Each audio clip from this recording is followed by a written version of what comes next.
એક મસ્ત વાર્તા. એક વખત એક 25 વર્ષનો દીકરો જે કોલેજમાં ભણે છે અને એનું મિત્ર વર્તુળ પણ સારું છે, એ એક દિવસ બપોરે પોતાના પિતાને કહે છે કે પપ્પા, આજે સાંજે મારા ઘણા બધા મિત્રો ભેગા થવાના છે, તો મારે પાર્ટીમાં જવું છે એની સાથે. પિતાએ હા પાડી.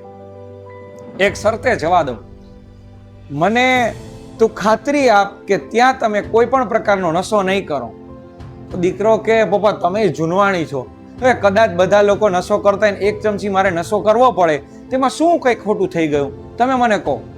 પિતાએ ચોખ્ખી ના જ પાડી દીધી કે જો ભાઈ, તારે પાર્ટી કરવી જ હોય, ભલે ગમે એટલો ખર્ચ થાય હું ભોગવી લઈશ, તું અહીંયા ગોઠવ આપણા ઘરે, પણ આવા નશાવાળી પાર્ટીમાં તારે જવું નથી. દીકરાને ગમ્યું નહીં, અંદર જતો રહ્યો પોતાના રૂમમાં, રીસાઈ ગયો. થોડી વાર પછી રસોડામાંથી શીરો બનવાની સુગંધ આવી. દીકરાને ખબર હતી કે જ્યારે પોતે રીસાઈ જાય ત્યારે એના પિતા એના માટે શીરો બનાવે છે.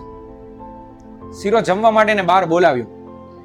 અંદર આવ્યો રસોડામાં, એટલે ટેબલ ઉપર શીરો પડ્યો હતો. જેવી એક ચમચી ખાધી કે તરત મોઢામાં કચડાટી બોલી ગઈ અને બધું થૂકી નાખ્યું. છોકરો પિતાને કહે છે કે પપ્પા, આમાં કાકરી છે. તો પિતા કે અરે લે, મેં તો ખાલી એક જ ચમચી કાકરી નાખી હતી, આખો શીરો ખરાબ થઈ ગયો. છોકરો કે પપ્પા, 2 કાકરી નાખો કે 1 ચમચી કાકરી નાખો, શીરો ખરાબ જ થઈ જાય, શીરામાં કાકરી થોડી હોય. તો દીકરાને પિતાએ સમજાવ્યું કે જો બેટા, 1 ચમચી નશો કર કે આખી બોટલનો નશો કર, એ આખી જિંદગી ખરાબ જ કરી નાખે.